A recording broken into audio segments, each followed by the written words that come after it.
Okay, so we're working here on some material out of, this is still Unit 910. We're working in Box F here. We're looking at polynomial models. And this is basically an application of the work that we've done on derivatives. And specifically, we're applying our work with derivatives to position, velocity, position and velocity. Okay. So the situation we have here is we've got the position of a small object that moves back and forth along a straight line is given by this function here. S at t equals 2t cubed minus 15t squared plus 36t plus 8.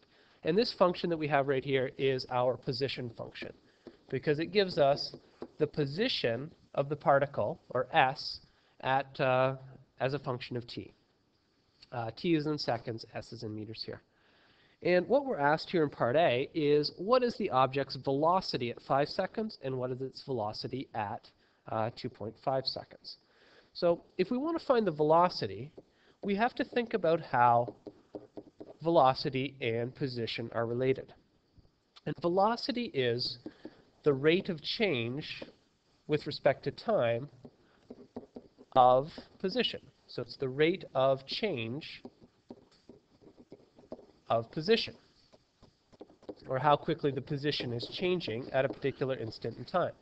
So if we want to find the rate of change of position, we want to take the derivative of our position function. So let's just say derivative, and that's not how you spell derivative. Let's do derivative of our position function here. So velocity is a function of time, is the derivative of our position function. Our position as a function of time. So we can just take the derivative of this function that we were given up at the top. And we can do that because we learned all those rules for finding derivatives back in the last couple of boxes. So we can just do this term by term. We're going to bring down our exponent here. 3 times 2 gives us 6. We'll have 6t squared. Bring down the 2 here, times the negative 15 gives us negative 30. And we'll have a t, and their 36t just becomes 36, and that constant on the end, 8, is just going to go to 0. So we've got our velocity function, 6t squared minus 30t plus 36.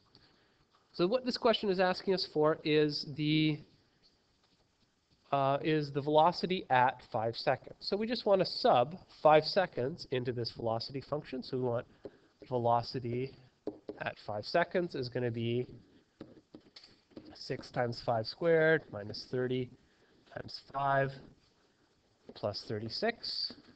And we can work out what this is. Just punching this into our calculator is going to give us 36 meters per second. And we can do the same thing for 2.5 seconds. Of course, 6 times 2.5 squared plus 30 times 2.5 plus 36.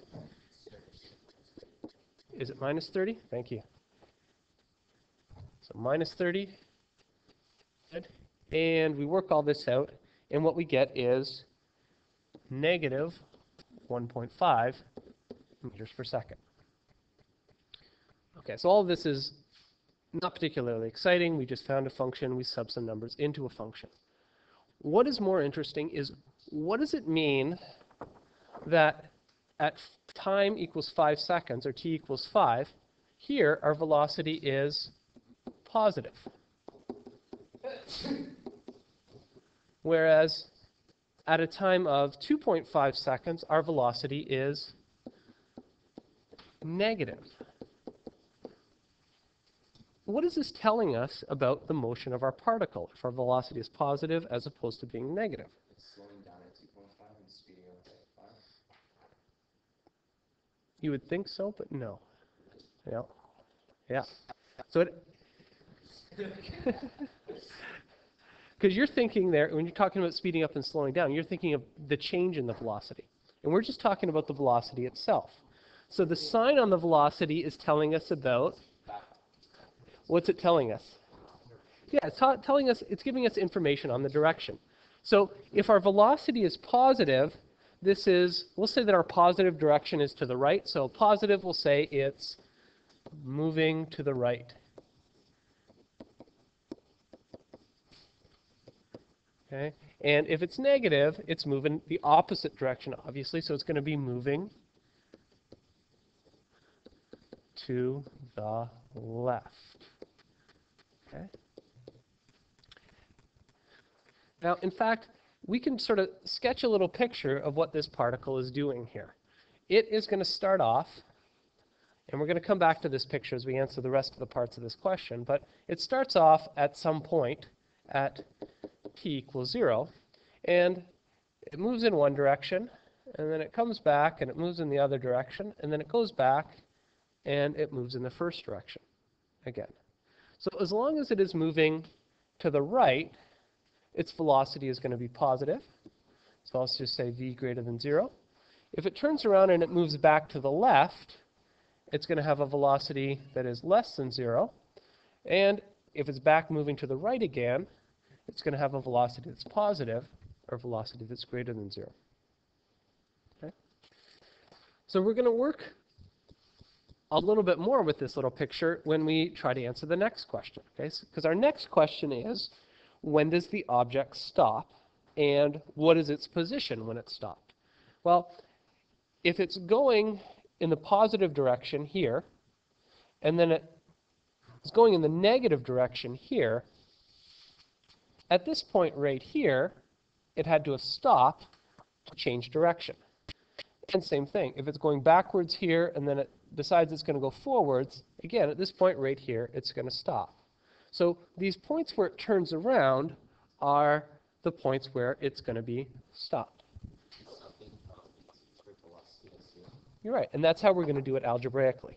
So let's come to the next slide here, where we want to answer question B here. When does the object stop? Well, it's going to be stopped where the velocity equals 0. So in the previous question, we figured out what our velocity function. Did we figure out our velocity function? No, we didn't. So we did. 6t squared minus 30t plus 36. So this is going to, we just want to take this velocity function. V is a function of t, which was 6t squared minus 30t plus 36. And we're going to set this equal to 0. Now we want to solve for t, because we want the times. Okay, so how do we solve something like 6t squared minus 30t plus 36 equals 0? You can try factoring it, or you can do the equation. Exactly. We can. It's a quadratic. We can factor it, or we can use the quadratic formula if this thing won't factor. Lo and behold, this is one that will factor. So we're going to start by factoring out 6 here. 6t squared minus 5t plus 6 equals 0. And then we're going to factor that quadratic we have in the brackets to get t and t. And I think we need, negative 2 and negative 3 in there. So when is our velocity going to be equal to 0? Well, at the times t equals 2 and t equals 3. Which, so we've got 2 times where our velocity is 0, which corresponds nicely with that diagram that we drew on the last page, where we had 2 stopping positions and where this thing changed direction. Where else means equals 0? Would t equal 0? No, we wouldn't consider that a time when the velocity equals 0, because we're going to say that it starts with some initial velocity. At t equals 0, it's already moving in one direction. So it's not sort of ramping up to speed or something like that. Good question. And next thing we want is, what is its position at these times? Well, this is just taking these values of t and subbing them into our position function. Okay, which I'm only doing here because we're going to want these positions a little bit later on. So sub 2 into our original position function, and we get 36. Sub 3 into it, and we get 35. Okay. And as I said, we're going to want those positions to answer one of the later questions here.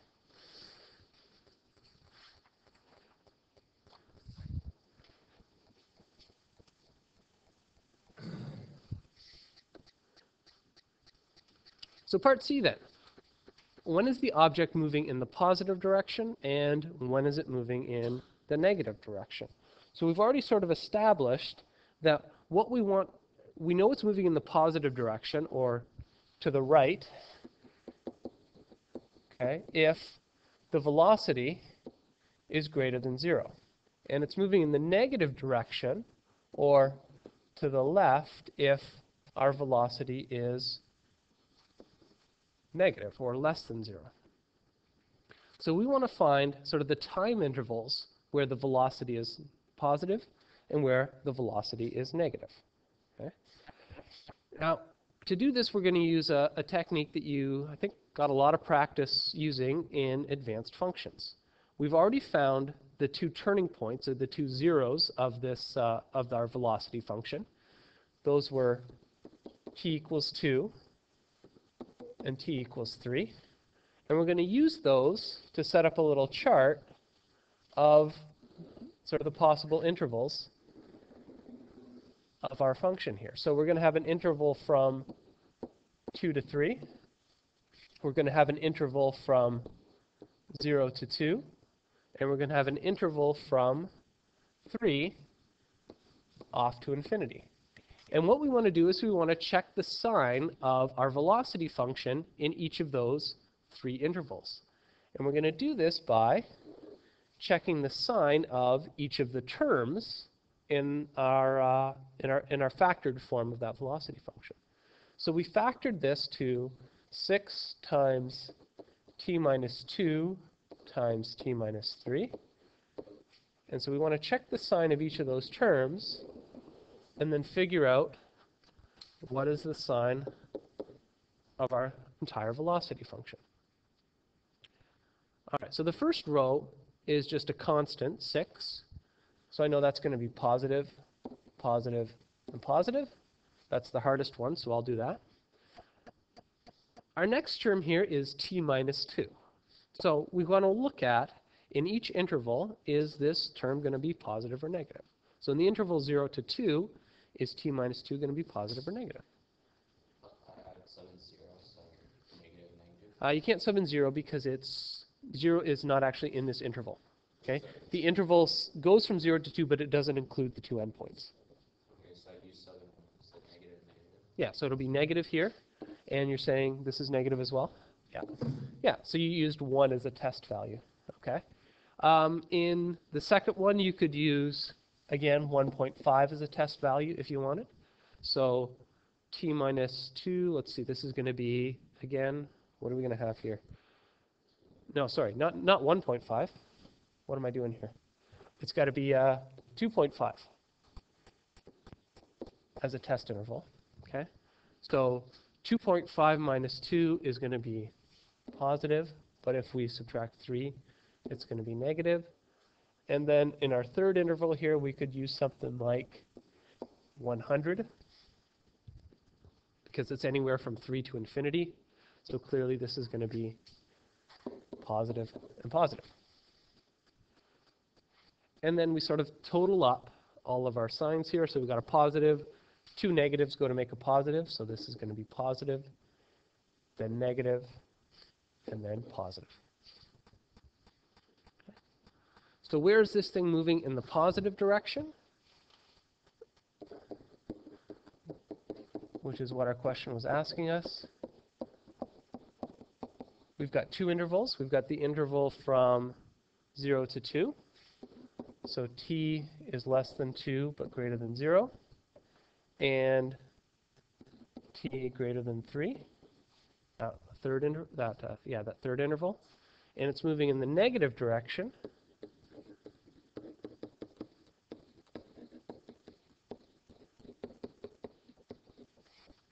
in that middle interval. So t is less than 3 and greater than 2. And again, we don't include those 2 points, t equals 2 and t equals 3, because we know that at those 2 points, our velocity is 0. So it's not moving in either the positive direction or the negative direction. It is while standing still.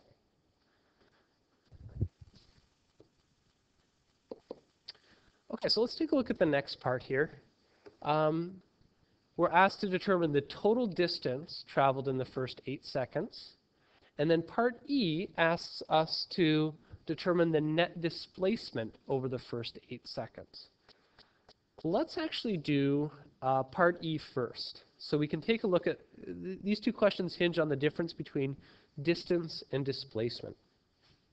So if we want to find the net displacement here, what is the difference between distance and displacement in this context? Displacement is the point where it's the distance from the origin, rather than distance is like the total, like total area traveled. Yeah. Yeah. So distance is always measured sort of, it's distance relative to the ground. So every step that you take against the ground counts as something towards your distance. Whereas the displacement only really depends on the starting or the ending point.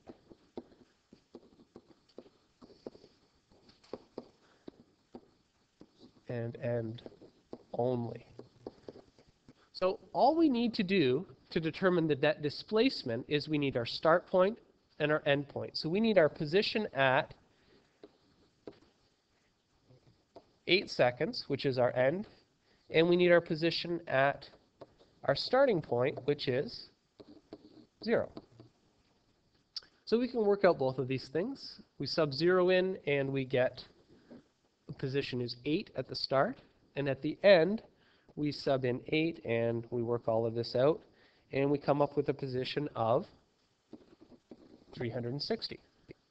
So our displacement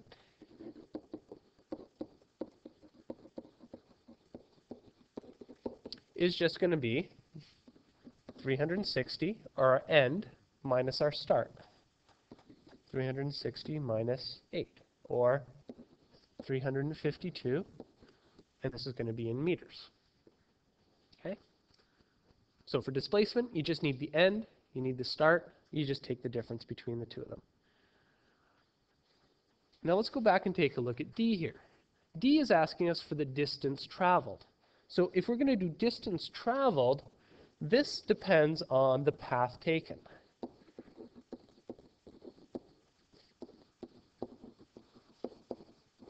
So we have to take into account that our particle here, or object, is going backwards, and then it's going forwards, and so on and so on. So each of those changes in direction is going to add a little bit more distance onto our total distance. So, depends on path taken. So we have to consider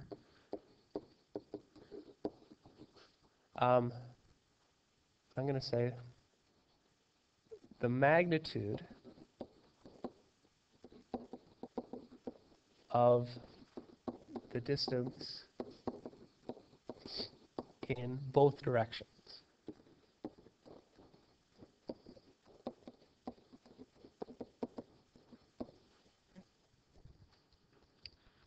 So this is where this little picture that we made before comes in handy. We said we had time 0, we had this thing go out, turn around, and come back. We knew that it turned around at t equal 2, turned around again at t equals 3, and then we know this thing stops at, or we stop caring about it, at t equals 8, in the context of this question. What we want is we want the position at each of these points. These are sort of the key points in the motion of our particle or our object here.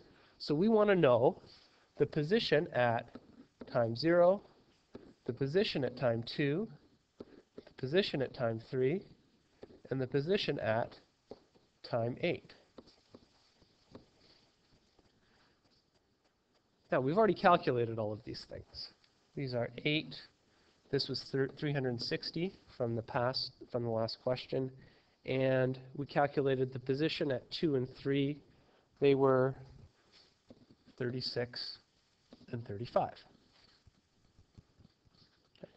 So now what we have are the motion of this particle sort of divides into 3 little sections here.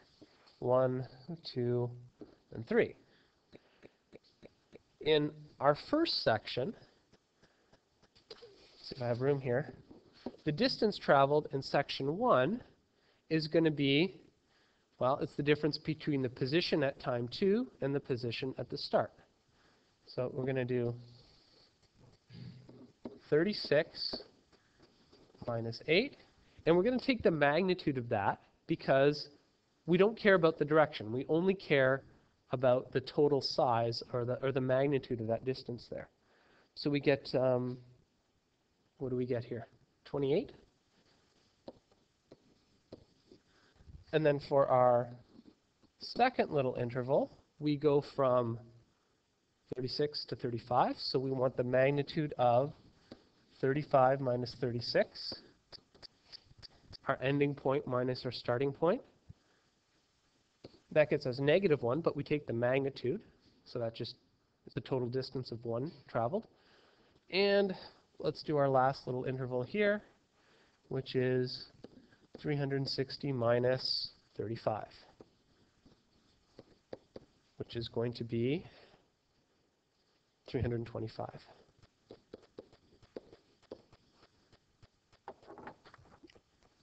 Need that equal sign there.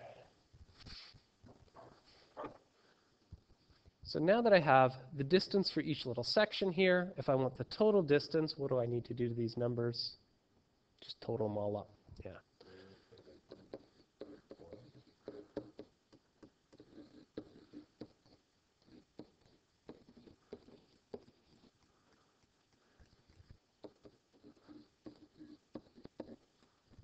$354 meters, of course.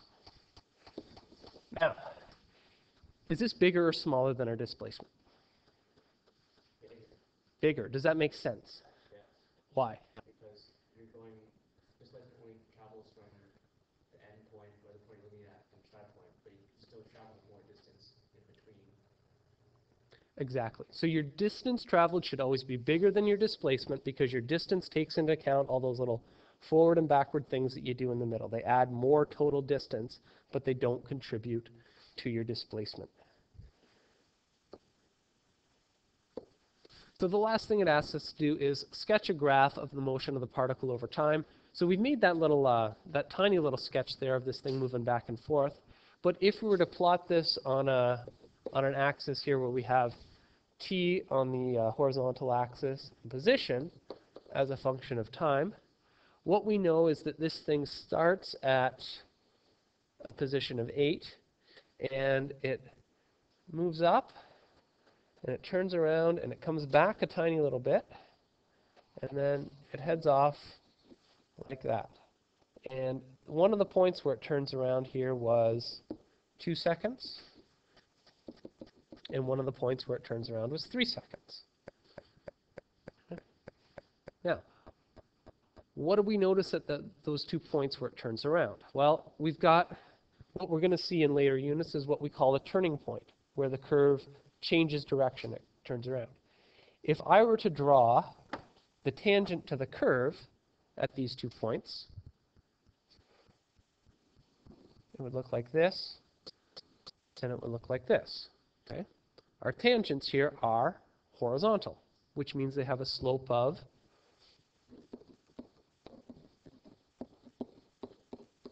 0. And what was happening at these 2 points? Well, this is where it was stopped and it was turning around.